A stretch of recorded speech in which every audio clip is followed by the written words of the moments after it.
सोने चांदी की ज़कात किस हिसाब से निकाली जाती है?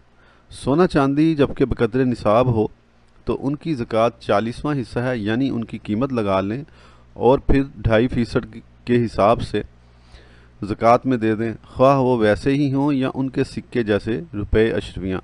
अगरचे पाक व हिंद बल्कि बेशतर ममालिक में ये सिक्के अब नहीं पाए जाते या उनकी बनी हुई कोई चीज़ हो, ख्वाह इसका इस्तेमाल जायज़ हो, जैसे औरत के लिए ज़ेवर, मर्द के लिए चांदी की एक नग की एक अंगूठी 4.5 माशे से कम की, या नाजायज़ हो जैसे सोने चांदी के बर्तन, घड़ी, सुरमादानी, सिलाई के उनका इस्तेमाल मर्द व औरत सब के लिए हराम है।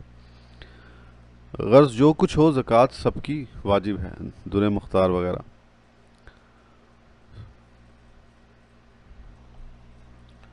सोना चांदी में खोट हो तो ज़कात किस तरह निकालें?